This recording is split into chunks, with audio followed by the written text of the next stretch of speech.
శ్రీ మహాగణాధిపతే నమః. శ్రీ గురుభ్యో నమః.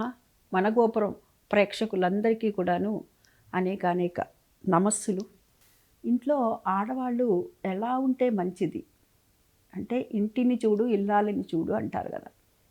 ఆ ఇంటిని కనుక గమనించినట్లయితే, ఇంట్లో ఉన్నటువంటి వాతావరణాన్ని గమనించినట్లయితే ఆ ఇల్లాలి యొక్క మనస్తత్వం అంతా కూడా తెలిసిపోతూ ఉంటుంది. ఆ ఇంటి అలంకరణలో కూడా ఆ ఇల్లాలి యొక్క మనస్తత్వం కానీ ఆ ఇంటి వాతావరణం కానీ తెలిసిపోతూ ఉంటుంది. అంటే కొంతమంది ఇళ్ళకి వెళ్తాము, వెళ్ళినప్పుడు వాళ్ళ ఇంట్లో పెద్దగా ఖరీదైనటువంటి ఏమీ ఉండవు, ఏదో ఒక చిన్న కుర్చీ అలా ఉంటాయి, కానీ వాళ్ళ ఇంటికి కాసేపు కూర్చుందాం అనిపిస్తుంది. కొంతమంది ఇళ్లలోకి వెళ్తాం, ఇంటికి వెళ్తే ఏవో పెద్ద పెద్ద సోఫాలు ఉంటాయి, అవన్నీ ఉంటాయి, కానీ మనం వాళ్ళ ఇళ్లలో కూర్చోలేకపోతూ ఉంటాం. అంటే అక్కడ కారణం ఏమిటంటే అక్కడ ఉన్నటువంటి పరిస్థితులంతా కూడాను కొట్టొచ్చినట్టు కనపడుతూ ఉంటాయి అన్నమాట. ఎప్పుడైనా కానీ ఇంట్లో ఉదాహరణకి పప్పు ఉప్పులు ఉన్నాయి అనుకుందామండి ఇంట్లో, అవి అంటే ఇక్కడ మళ్ళీ నన్ను ఇంట్లో వంట చేసేది ఆడవాళ్ళ కిందే నువ్వు పరిగణలోకి తీసుకొస్తున్నావా, ఉద్యోగం ఆడవాళ్ళు చేయట్లేదు, ఇటువంటి మాటల కోసం కాదు నేను చెప్పేది. సాధారణంగా లోకంలో అంతా కూడా పూర్వపు నుంచి ఏదైతే పద్ధతిని మనం అందరం కూడాను ఆచరిస్తూ ఉన్నామో, భారతీయులము హిందువులము మనం ఏదైతే ఆచరిస్తూ ఉన్నామో, మన ధర్మంలో ఏది చెప్పబడిందో దాని గురించి నేను చెప్తున్నాను. ఇంటికి వచ్చినటువంటిది అతిథి ఎవరైతే ఉంటారో వారికి అంతా కూడాను మర్యాదలు చేయాలంటే భర్త వస్తారు, రండి కూర్చోండి అని చెప్తారు, అంతే కదా. కానీ ఆ ఇల్లాలే కదా ఇంట్లో ఉన్నటువంటి వస్తువులు ఏవైతే ఉన్నాయో సామాగ్రి అదంతా కూడా చూసుకొని చక్కగా వండి పెట్టేది. నేనేంటి ఈ టైంలో ఏంటి వచ్చారు అని అనుకోకూడదు. ఏ సమయంలో ఎవరు ఎప్పుడు వస్తారో తెలీదు. దైవం మానుష రూపేణ అంటారు. దేవుడు ఎప్పుడూ కూడాను శంకుచక్రాలతో రారండి కలియుగంలో. మనకి సహాయం చేయటానికి కానీ, మనకి ఏదైనా సరే ఒక సలహా ఇవ్వటానికి కానీ ఎప్పుడూ కూడాను శంకుచక్రాలతో దిగిరారు కలియుగంలో. మనిషి రూపంలోనే వస్తారు.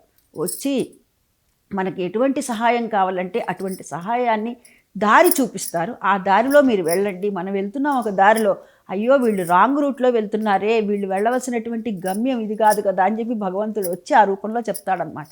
దాన్ని మనం గ్రహించుకోవాలి. అందుకని మన ఉదాహరణకి మన ఇంట్లో భోజనాలు అయిపోయినాయి అనుకుందామండి. భోజనాలు అయిపోయిన తర్వాత ఎవరో వచ్చారు, ఓర్ నాయనో ఇప్పుడు వచ్చారే టైము పాడు లేకుండా అని అనకూడదు.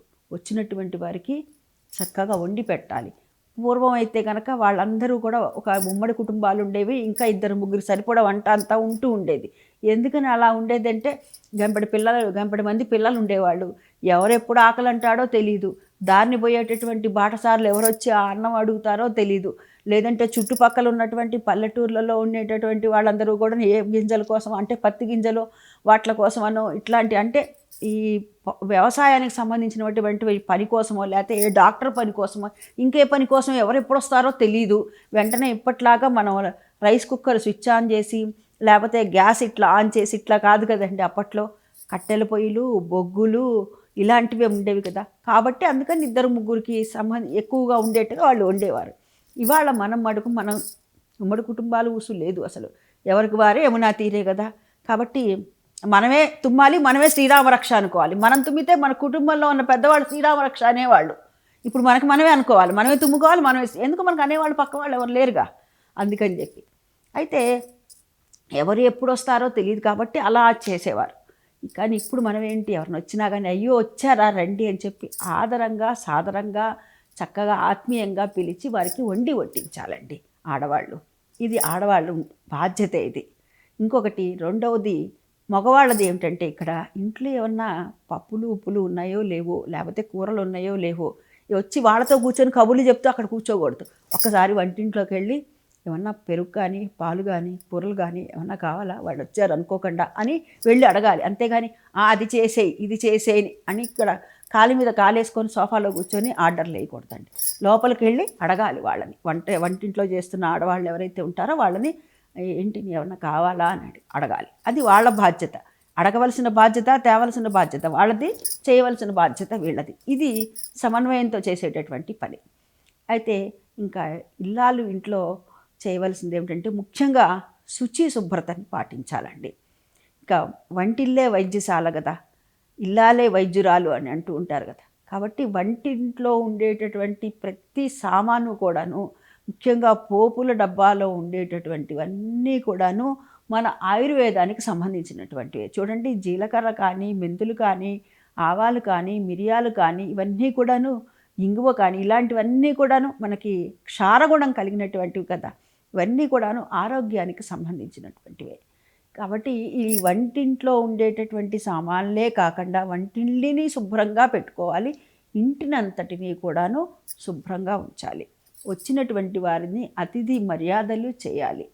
ఇంకా ఆడవాళ్ళకి కొంతమందికి, అందరికీ అని చెప్పను, కొంతమందికి ఉండేటటువంటి అలవాటు ఏంటంటే, మరి ఈవిడ ఉద్యోగం చేస్తుంది, వృత్తి ఉద్యోగ వ్యాపారులు ఇవాళ మగవాళ్ళకు సమానంగా ఒక అడుగు ఎక్కువగా ఆడవాళ్ళు చేస్తూనే ఉన్నారు, అందులో అనుమానం ఏమీ లేదు. అయితే భర్త బయట నుంచి రాగానే వాళ్ళిట్టా వీళ్ళిట్టా అని చెప్తూ ఉంటారు. ఆఫీసులో ఎవరైతే ఎప్పుడైతే ఆడవాళ్ళు కూడా బయటికి వెళ్తున్నారు, బయటికి వెళ్ళి వచ్చినప్పుడు వీళ్ళకుండే సాధక బాధకాలు ఉంటాయి, వాళ్ళకు ఉండేటటువంటి సాధక బాధకాలు ఉంటాయి, ఇరుపక్షాల్లో ఉంటాయి. కానీ విపరీతంగా ఆడవాళ్ళకి కొంతమంది దగ్గర అలా చెప్పేస్తే కానీ వీళ్ళకి హాయిగా ఉండదు. అలాంటి వాళ్ళని చూస్తూ ఉంటాం. ఏంటి ఆయన ఏదో చికాగా ట్రాఫిక్లో పడి వచ్చే ఇప్పుడే అంటూ ఉంటాడు ఆయనేమో. అలాంటివన్నీ కూడా ఆడవాళ్ళు చేయకూడదు. అదేవిధంగా ఇంకా వంటింట్లో ముఖ్యంగా సింకులో ఇంతెత్తు గోపురంలాగా పెడుతూ ఉంటారు. ఇట్లాగే ఇంతెత్తునుంటాయి ఆ గిన్నెలు అనమాట. ఎప్పటికప్పుడు అమ్మాయి తోమే అమ్మాయి ఉంటే సరే వేసేసేయండి, వేసేటటువంటి పరిస్థితి, బాల్కనీలో వేసేటటువంటి పరిస్థితి ఉంటే సరే.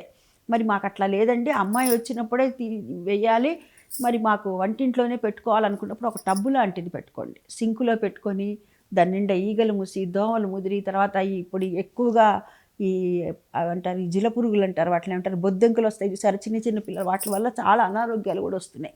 కాబట్టి వాటి వల్ల ఇవన్నీ ఇంకా పెరిగిపోతూ ఉంటాయి అన్నమాట. ఒక టబ్బు పెట్టుకుని ఆ టబ్బులో వేయండి. ఇలాంటివన్నీ కూడా ఆడవాళ్ళు చేయకూడదు.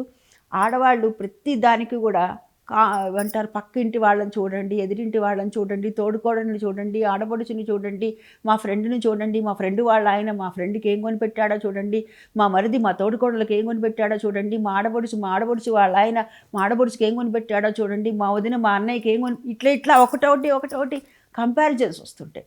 అలాంటివి చేయకూడదండి. ఎప్పుడైతే కంపారిజన్ అనేటటువంటిది మొదలైందో, వారితో వీరు పోల్చుకుంటూ ఉన్నారో, ఇంకా వారికి అనవసరమైనటువంటి సమస్యలు వారి కొని తెచ్చుకుంటున్నట్టే.